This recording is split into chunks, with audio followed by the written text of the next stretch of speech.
This is the gospel according to the IRS, Breaking Points and Church Financial Updates. And now, here's the authority, Dr. Michael Chitwood and Breaking Points. This is Michael Chitwood. Welcome to Breaking Points today. And we have something very important to share with you. I'm excited about it because all of you pastors sitting out there, you could be entitled to as much as a $12,000 refund. Now, that's just an average. Don't hold us to that. We're just telling you what the nation's average would be. It deals with something that you haven't done. But before I get to that subject, I'd like to talk to you about a 1040 ES. So grab your pad and pen. Let's get going. And by the way, thank you for joining the program today. And thank all of our premier partners for being a premier partner with Clergy Network of America, Clergy Tax and Law, and Church Management and Tax Conference. Today I want to deal with a Form 1040 ES. So write that down. That's number one. What is a 1040 ES? 1040 ES stands for an estimated tax return. You do know that preachers have to file an estimated tax return, especially those that have not opted out of Social Security. We know the church cannot withhold FICA tax and the church cannot match it. That's against Section 1402C of the Code.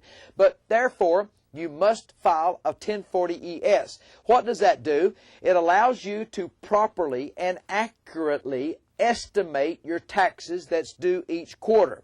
Now, under the law now, you have to do at least 90% of that tax. If you don't, they put severe penalties on you for not filing and paying your estimated taxes on time. In other words, you used to hold it all to the end of the year and then file it and send a check. You can still do that, but you're going to pay a huge penalty and huge interest for using the government's money all year long. You don't want to do that. So you must file a 1040 ES. This is the perfect time to start that.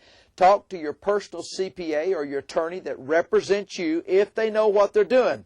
I'm finding more and more across the nation, and I don't mean to be disrespectful. I hope you don't receive it that way. I'm finding more and more that these local CPAs and attorneys, they just do not understand nonprofit tax law and accounting. I've found that a lot of firms that prepare taxes for ministers, they just don't know what they're doing. Have you ever found that? Has your tax return ever been wrong? One man called me last week and he told me, he said, Dr. Chitwood, he said, the IRS just got through auditing me and I owed them $22,000 for 3 years because of a mistake that was made by the firm that prepared my income tax return. Well, I've been telling you for years that you need a specialist. You need someone that's the best. The best firm in the nation to do that is Chitwood & Chitwood. Why? Because we deal with pastors' tax returns. We're the largest preparer of tax returns for the clergy in America, and also a bookkeeping and legal and accounting that our firm offers for those churches and nonprofit ministries. So you must file a Form 1040 ES. Now, session number 2 of today's program, make a note there how to receive a refund of a mistake that could have been made on your tax return. So just put how to receive a refund. Did you know when a preacher pays Social Security tax that he also gets to deduct 1/2 of that amount off of the front page of his 1040? I have a $12,000 homework assignment for you today. It's real easy. There's no work. When I say work, it's really just a review session to pick up a check for $12,000. Please go to your tax return and take your tax return for the last 3 years. I want you to pull it out of your filing cabinet or your drawer or wherever it may be right now, and I want you to look at that form on the front page.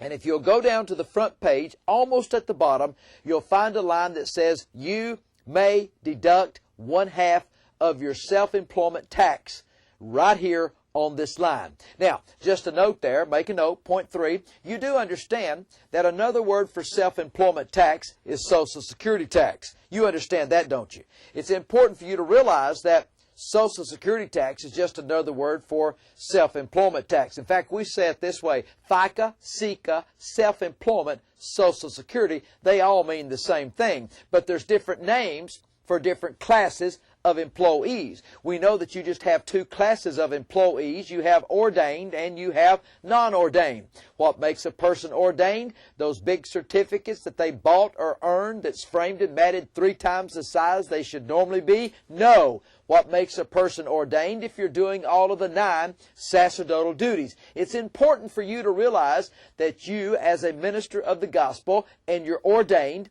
licensed, or a commissioned minister of the gospel, you must be performing the 9 sacerdotal duties to qualify. So if you're paying self-employment tax, you may deduct 1/2 off of the front page. Have you found that yet? Are you looking at the right line? Watch this line. You may deduct 1/2 of your self-employment tax right here off of the front page, off of your adjusted gross income. That's a powerful deduction because it brings your taxable income down, which increases your tax refund. I don't know about you, but I'm excited about giving you $12,000. So you may have had your tax return done improperly. If you have, then you need to contact someone that you have confidence in, and I would recommend that you contact the best in the nation, and we like to think that that's us. We thank you for joining the program today. I hope that you'll get your refund back quickly. By the way, if you do that, you'll need to pay 10% tithe to your church because that would be increased. Remember, the Lord will increase you more and more, you and your children. I believe increase is coming to your life. I believe that. Get your house of worship in order and God will increase your finances in the church. Get your financial house in order personally and God will increase you because you see, if He can't trust you with a few small things, I feel the holy power of God in this room today. If He cannot trust you with small things, tell me how in the world He can trust you with great and mighty things. Do you believe the Lord will increase you? I pray blessings of increase upon your life right now as a man or woman of God. I believe with the power of God that He can increase you, give you wisdom because wisdom is the principal thing. And remember this, if you ever want to have something that you've never had, you must do something you've never done. I believe in you and I believe that you want your house of worship in order. Is that what you want? If it is, I want you to lift your hands right now. Lift your hands right now in that room and say, Lord, thank you for helping me get this house of worship in order. Thank you, Lord, for helping me to be the best steward of your money and your finances that I can. And as you do that, if you'll help someone get what they want, God will help you get what you want. Until tomorrow, I'll see you on Breaking Points. Breaking Points gives you the latest IRS updates and tax law. Pastor, if the IRS came to your church today, what would you say? If you really want your house of worship in order, call 1-800-345-9117.